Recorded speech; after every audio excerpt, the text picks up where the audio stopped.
네, 안녕하세요, 여러분. 전 아트 컬렉터이자 미술 교육인 이소영 작가입니다. 선생님, 이렇게 또 두손 갤러리에서 전시를 오픈하시는데 저를 초대해 주셔서 감사합니다. 와주셔서 너무 고마워요. 네, 오랜만에 또 저희가 만났는데 네. 이번 전시도 선생님이 그간 오랜 시간 동안 탐구했던 코끼리를 주제로 또 진행을 하고 있는데 전시 소개 좀 해주시면 좋을 것 같아요. 네, 전시 제목은 흔들리는 코끼리, 엘레펀트 인 스윙이라고 해서 코끼리를 다 흔들어 놨어요. 드로잉이나 사진이나 조형물 같은 건데 왜 이 작가가 그 흔들린다라는 표현을 쓰는가 이제 그런 거를 담은 게 이제 전시의 큰 줄기이고요. 이제 방이 한 6개 정도가 있는데 방마다 조형물이 있는 데도 있고 회화가 있는 데도 있고 이렇게 사진 설치가 있는 데가 있고 그다음에 드로잉만 있는 방이 있고 이게 형식이 좀 다르긴 하나 그걸 관통하는 거는 어떤 이 사물을 전부 이렇게 흔들려서 이렇게 뭉개져 있다거나 생략돼 있다거나 이제 형태가 이렇게 왜곡돼 있다거나 뭐 이제 이런 것들이 작가가 얘기하고자 하는 표현들이고 한반도에 없었던 코끼리를 그때나 지금이나 이제 낯선 존재들이 있잖아요. 네. 네. 그런 낯선 존재들이 과연 어떤 의미를 가지고 있는가. 근데 대체적으로는 뭔가 다르고 낯설면 그게 바로 혐오하거나 기피의 대상이 되는데 과연 그것만 있겠는가? 그런 거를 이제 역사의 한 사건과 장님 코끼리 만지기라는 그게 불경 열반경에 나온 우화인데 이 두 가지 서사를 가지고 이야기 구조를 짰고 그거를 이제 조형화하는 작업을 했죠. 제 생각에는 작가님을 많은 분들이 알게 된 게 작년 광주 비엔날레 때 작가님이 이제 지금은 없어졌지만 박서보 예술상을 네. 받으셨고 네. 또 그게 국내 언론과 해외 언론에 정말 많이 나왔어요. 근데 저는 너무 반가웠거든요. 왜냐하면 저는 작가님을 안 지가 오래됐는데 광주 비엔날레 하면 사실 우리나라에서 정말 큰 미술 행사인데 맞아요. 거기서 작가님의 작품이 정말 좋은 위치에 멋지게 전시가 되니까 뿌듯하더라고요. 근데 그 후에 이제 광주 비엔날레 후기들을 제가 많이 들었어요. 네. 그래서 사람들에게 어떤 작가 작품이 인상 깊었냐 이렇게 물어보니까 정말 많은 분들이 엄정순 작가 이야기를 했거든요. 네네. 그래서 아마 이 전시는 광주 비엔날레를 봤던 분들도 많이 오실 것 같은데 네. 비엔날레 이후에 작가님이 뭔가 느꼈던 지점이나 혹은 이 전시까지 오면서 생각들 그런 것도 좀 편하게 얘기해 주시면 재밌을 것 같아요. 네.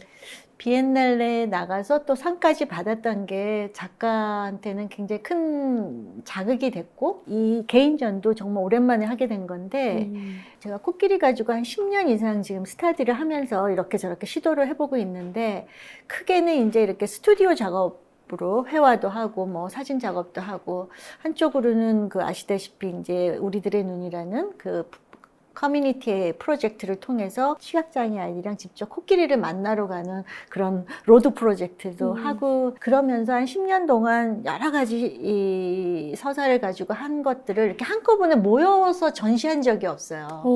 네. 그리고 사실 전시도 한 번도 해본 적이 없죠. 그 비엔날레가 이제 그거에 대한 어떤 결정판으로서 한 조형물을 소개를 하게 된 거고 그 이전에 뭐 지금 보신 뭐 회화라든가 드로잉이라든가 이런 거는 한 번도 소개한 적이 없어요. 그래서 그런 이제 그게 계기가 돼서 개인전을 함으로써 작가가 그동안 한 가지 주제를 가지고 어디까지 파봤니, 어디까지 가봤니, 이제 이런 것들을 보여줄 수 있는 기회가 됐죠. 그래서 너무 감사해요. 어떻게 보면 비엔날레보다 작가님의 작품을 더 집중해서 볼 수 있는 기회네요, 이번 사실은 전시가. 그렇죠. 그쵸? 네. 사실 두손 갤러리에서 전시를 한다고 했을 때 제가 조금 의아했던 건 그 큰 코끼리가 어떻게 이 안에 들어오지? 그리고 이 건물은 다른 갤러리랑 다르거든요. 문화재잖아요. 네. 그래서 처음에 여기서 전시를 할 때 그런 공간적인 부분에 있어서 고민은 없으셨는지 좀 궁금해요. 사실 제일 큰 고민이었어요. 네. 왜냐하면은 이제 이게 1908년 그리고 이제 이 건물의 목적이 뭐냐면 기독교 선교 목적이에요. 그래서 그 일종의 그 교육기관으로 해서 이 공간 구조가 비슷한 크기의 방들이 그냥 계속 이어지는 거예요. 그러니까 딱 보면 획일적으로 느껴지죠. 근데 이제 저는 좀 작품도 크고 이래서 처음에 전시가 돼서 너무 기뻤는데 이제 그다음부터는 이게 작업이랑 잘 안 맞을 텐데 어떡하지? 이제 그 고민이 있었어요. 이 코끼리 서사를 차용한 가장 큰 목적은 뭐냐면 낯섦을 어떻게 볼까 이거였거든요. 예, 한반도 자체가 서식지도 아니고 지금 봐도 굉장히 낯선 동물이고 걔 자체가 그냥 이국적이잖아요. 맞아요, 맞아요. 근데 얘가 가지고 있는 이런 서사를 푸는데 약간 정형화된 공간을 흐트러 놓는다. 어떤 낯선 디자인으로서 그런 게 이제 그 공간에 대한 고민을 좀 해결하는 포인트였는데 그럼 어떻게 하지? 그래서 꽉 채운다든가 아니면 이게 원래 이 공간이 이렇지 않습니다. 이렇게 대각선으로 커팅을 해버린다든가 저런 곡선의 긴 파노라마 가지고 굴곡을 만들어서 경계를 없애버린다든가 아니면 방 전체를 색깔이 칠해버린다든가 이런 식의 디자인으로 이 획일성을 좀 흔들어보자.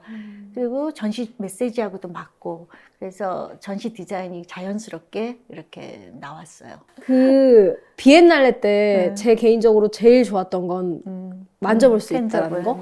예술 작품을 만질 수 있는 경험은 진짜 많이 없는데 그 당시에 어린이들도 많이 왔었고 비엔날레 중학생들도 왔었는데 만지면 안 돼. 막 이러면서 아니야. 만져도 된대. 근데 막 부드러우니까 만져보기도 하고. 근데 이번 전시에도 입구에 대형 코끼리 작품이 있는데 이제 얘는 혹시 관람객들이 만지고 싶어 하면 어떻게 되는지. 열려 있습니다. 그 비엔날레처럼 꼭 가이드라인은 없어도 만지고 싶으면 뭐 기꺼이 만지라고 해서 좀 열어놨고요. 비엔날레에서 그 만지게 했다라는 것 때문에 하여튼 여러 사건이 있었는데 뭐 다 재밌었어요. 왜냐하면 금기를 어쨌든 깬 거잖아요. 네네. 제 코너 안에서는. 네. 뭐 약간 TMI이긴 한데 최초로 반대하는 건 운송회사였어요. 왜요? 뭐 사람들이 만지다가 작품에 손상이 혹시나 가면은 우리가 운송하다 잘못됐을까봐. 이제 그런 것도 있었고 그 지킴이들도 막 신경이 있는 대로 곤두섰고 그 마치 해방구가 열린 것처럼 사람들이 이렇게 만지는 게 아니에요. 문대요. 그래서 그 지킴이가 못 보는 그 사각지대에서 사람들이 거의 문대가지고 더 세게 이때 한번 해본다 이러는 거 이런 것들이 그래서 이제 보풀하기가 너무 많이 일어난 거예요. 그래서 2주마다 한 번씩 잘라서 그래서 그 뭉태기가 이만큼 있는데 비엔날레가 45만이 왔대요. 전체가 그냥 보수적으로 잡아도 반만 해도 20만이 넘잖아요. 이만한 뭉태기인데 이게 25만이 만지고 간 거예요. 그래서 또 하나의 스토리텔링이 생긴 거예요. 그래서 요거 갖고 요즘 작업하고 있어요. 너무 재밌네요. 다시 실로 풀어가지고 보풀하기 실로 풀어서 어떻게 이거를 그 25만의 터칭을 작업할 것인가 이게 요즘 이제 저의 그 주된 작업 중에 하나인데 작품과 사람이 굉장히 가까이 가본다는 그 경험이 작가를 만나는 너무 좋은 방법 같다는 생각이 들었어요. 그때. 네, 그래서 기회가 되면 최소한 저의 작업에서는 이 텐저블이라는 요소를 계속 끌고 가고 싶어요. 네. 듣다 보니까 아까 전에 제가 이제 무슨 얘기했었냐면 우리가 낯선 존재를 만났을 때 누군가는 되게 용기 내서 만지기도 하지만 누군가는 되게 두려워하고 관찰하기만 하기도 하고 만져도 되는 거야? 많은 거야? 하면서 막 걱정하기도 하고 그런 모든 경험들을 해볼 수 있는 공간이어서 딱 처음 문 열자마자 좀 압도감이 있고 그러면서도 좀 친근해질 수 있는 공간인 것 같아요. 네. 그다음에 또 한 가지 진짜 궁금한 거는 저는 컬렉팅을 또 하다 보니까 사실은 비엔날레 자체는 컬렉터블한 작품이 그런 작품을 보러 가는 곳은 아니었잖아요. 그렇죠. 이 작가의 어떤 예술성, 작가의 세계관을 보러 가는 곳인데 갤러리는 그렇진 않거든요. 네. 갤러리는 컬렉터들이 난 이 작가가 좋은데 이 작가의 작품 중에 살 수 있는 게 없나? 이런 게 궁금하기도 한데 이 전시에서는 그런 어떠한 방식들이 있는지. 네, 제가 이제 역사적 사건을 시각화하다 보니까 거기에 나오는 많은 등장 인물들이 있을 거 아니에요? 생물, 무생물들이 거기에 자연스럽게 감정이입이 되고 그의 입장에서 보게 돼요. 마치 라쇼몬 같이. 그래서 코끼리 입장으로 지금 이거를 바라본다면 얼마나 어이없겠어요. 맞아요. 평화롭게 잘 있는데 정말 인도네시아에서부터 오는 거거든요. 지금도 오기 힘든데 당시가 15세기라 모든 나라가 영토 확장을 위해서 막 그 혈안이 돼 있었던 항해 시대예요. 그럴 때 이렇게 뭐 코뿔소, 코끼리, 기린 등 희귀 동물들이 그 정치와 권력의 수단이 됐어요. 자기를 과시하는 수단. 그래서 일본에서 이제 그때 당시에 정치 세력이 자기네들의 그 정치 세력을 과시하려고 코끼리를 인도네시아에서 데리고 온 거예요. 근데 흰 코끼리를 기대한 거야. 뭔가 이게 상징적이잖아. 하얗고. 상징적이잖아. 근데 딱 내리는데 회색 코끼리야. 그러니까 되게 불길한 징조를 본 거예요. 그래서 얘를 한국에다 딜을 하는 거지. 정치 선물로 줄 테니까 8만 대장경에 복사본을 달라. 그래서 이제 얘가 한국에 들어와요. 태종 때 들어오는데 본인의 의지와 상관없이 자기가 지금 겪고 있는 이 어처구니 없는 상황과 비극, 이 순환을 감당하기가 굉장히 어려웠겠죠.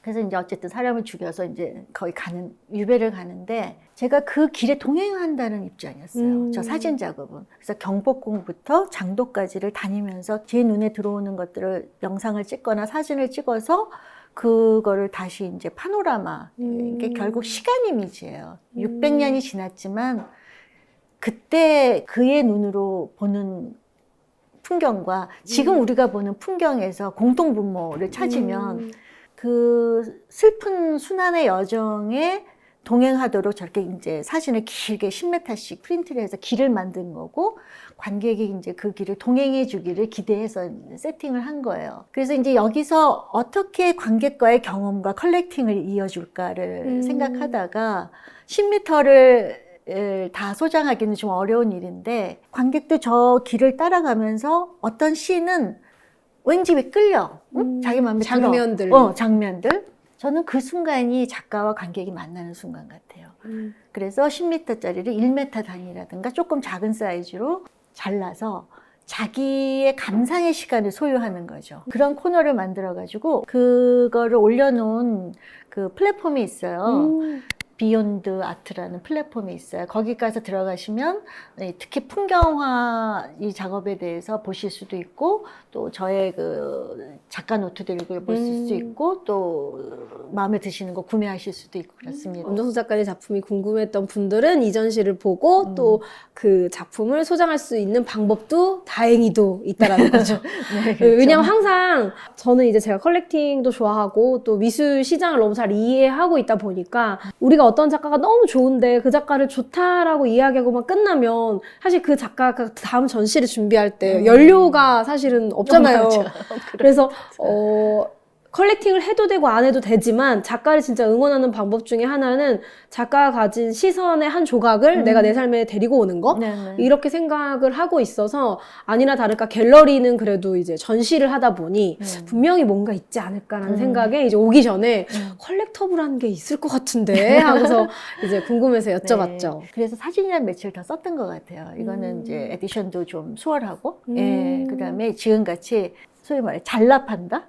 자기가 원하는 뷰를. 뷰를 잘라판다. 물론 이제 다는 아니지만 저희가 선택을 좀 다양하게 해서 이번에 한번 이렇게 해보게 됐어요. 근데 전시를 봤는데 그 어떤 부분을 고민했는지도 너무 잘 느껴지고 이 공간에서 그 코끼리의 여정을 사진으로 이렇게 파노라마처럼 펼친 것도 저뿐 아니라 관객들도 되게 재밌게 볼 수 있는 지점 같아요. 네. 사실은 또 작가님 하면 빼놓을 수 없는 게 우리들의 눈이잖아요. 네, 저는 저도 이제 일을 하다 보니까 모든 전시를 다 갈 수는 없어도 어떠한 그런 세미나가 있거나 전시가 있으면 그 인사동에서 했을 때 그 전시도 저도 친구랑 갔었고 또 유퀴즈 온 더 블럭이라는 방송에서 제가 어떤 퀴즈를 맞추면 소정의 상금이 있었는데 맞아요. 그때 그것을 타자마자 반드시 이걸 방송에 내보내야겠다. 알려야겠다. 그래서 우리들의 눈이라는 단체에 기부를 하겠다라고 얘기했더니 다행히도 이렇게 조금 언급이 돼서. 근데 왜 수많은 단체 중에 우리들의 눈이었어요? 일단 첫 번째는 저도 미술교육을 전공해서 미술교육을 꾸준히 하는데 정말 옛날이었어요. 옛날에 세미나를 갔었어요, 제가. 그때 이제 저희 한양대에서 김민환 교수님이었나가 초대해 주셔가지고 저도 이제 거기서 공부를 했으니까 아무 생각 없이 갔는데 가기 전에 좀 두려웠죠. 내가 만나는 친구들은 다 기본적으로 시각을 가지고 활용하는 친구들인데 시각이 우리와 다른 친구들이 미술교육을 어떻게 하지? 그때까지만 해도 저는 일반인 대상 미술 교육을 꾸준히 하던 사람이었으니까. 근데 갔는데 그 질문들. 저는 그 화면에 뭐가 예쁘고 뭐가 안 예쁜 거냐. 나는 예쁜 거냐. 사람들은 왜 어떤 건 예쁘다 그러고 어떤 건 안 예쁘다고 하냐라는 그 질문이 돌아와서 제가 지금도 약간 울컥한데 한 몇 달 동안 내가 잘못 살았나? 내가 무수히 많은 것들을 보면서 아름답다, 귀엽다, 예쁘다라는 단어를 쓰는데 교육을 하면서 그런 단어에 대해서 깊이 있게 생각을 했었나라는 그 지점을 그때 되게 예전이었는데 잊혀지지가 않았어요. 그래서 그 엄청난 질문이에요. 네, 그거를 정말 강의 때 많이 얘기했고 그때 이후로 제가 어떠한 컬렉션을 하게 됐냐면 앞이 보이지 않는 작가들을 찾게 됐죠. 그래서 호킨스 볼든이라는 작가도 있었고 그 외에 이제 막 찾다 보니까 몇몇 작가들이 있어서 많지는 않지만 기회가 되면 이제 소장을 하려고 계획을 하고 있는데 앞이 보이지 않을 뿐이지 우리보다 훨씬 많은 걸 보고 있다라는 걸 작품을 볼 때마다 느꼈어요. 기부를 한 이유는 제가 매일매일 그 친구들을 만나서 교육할 수 없잖아요. 나는 만나도 한계가 있을 것이고 그쵸. 어떠한 행사가 있을 때 만나는 건데 선생님은 그것을 생활 전면에 내세워서 작업 생활과 함께하고 있다는 것에 대한 존경심 그런 마음과 뭔가 보태고 싶은데 보탤 수 있는 게 방송에서 그런 게 있거든요. 언론에 이야기를 할 수 있다면 좋은 힘이 될 수 있는 말을 하는 게 좋으니까 그치. 그때 우리들의 눈 이야기를 하면 한두 명이라도 이걸 알 수 있지 않을까. 근데 다행히 그게 뭐야? 막 사람들이 이러고 또 정말 신기한 게 선생님께서 그 광주 비엔날 때 상 딱 받으면서 연락이 왔어요. 소영아, 네가 그때 말한 거기가 여기야?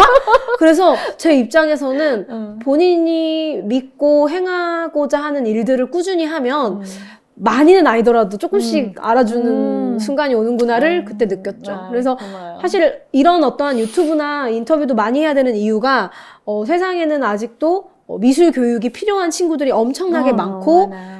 대상이 다양하다라는 것을 쌤한테도 배웠고 그래서 예술가는 약간 이건 너무 진지한데 예술가들은 우리가 잊고 살고 있던 거를 계속 알려줘요. 넌지시 맞아요. 우회해서 네. 설득하려고 하지 않고 시각적으로 그게 너무 멋있는 맞아요. 직업 같아요. 저도 이 우리들의 눈 프로젝트 하면서 받았던 큰 영감 중에 하나고 또 아까 그 어떤 게 아름다움이고 어떤 게 추함이야 이 질문이 때문에 사실 이걸 계속 할 수 있어요. 저도 그게 숙제가 됐어요. 저에 대한 질문이기도 하고. 근데 안 보이기 때문에 그렇게 질문하는 거거든요. 맞아요, 맞아요. 보이는 애들은 절대 그렇게 질문 안 해요. 본인들이 내리는 기준 속에서 살고 있으니까. 네. 근데 이제 걔는 그냥 자기가 안 보여서 던진 질문인데 저희한테는 뭐 굉장히 이제 크게 온 거죠. 돌처럼. 네. 맞아요. 식은땀이 줄줄 흘릴 맞아요. 정도로. 그래서 이들하고 하는 작업들이 단순히 사회봉사라고 얘기하는 사람들 많은데 예술적 관계를 맺는 저희 같은 사람들한테는 진짜 다른 차원의 그거 영감을 많이 주고 제가 하고 있는 이유도 그런 게 있죠. 그 다음에 그 일을 쭉 하다 보니까 미대를 간 애도 있고 예술가가 된 애도 있어요. 저희 2명이나 미대를 보냈고요. 너무 궁금하네요. 국내에서도. 네. 선생님 오늘 이 추운 날 또 우리가 만나서 좋은 이야기 들려주셔서 감사하고 이제 우리 그럼 전시를 또 네. 볼까요? 그럴까요? 네네. 네.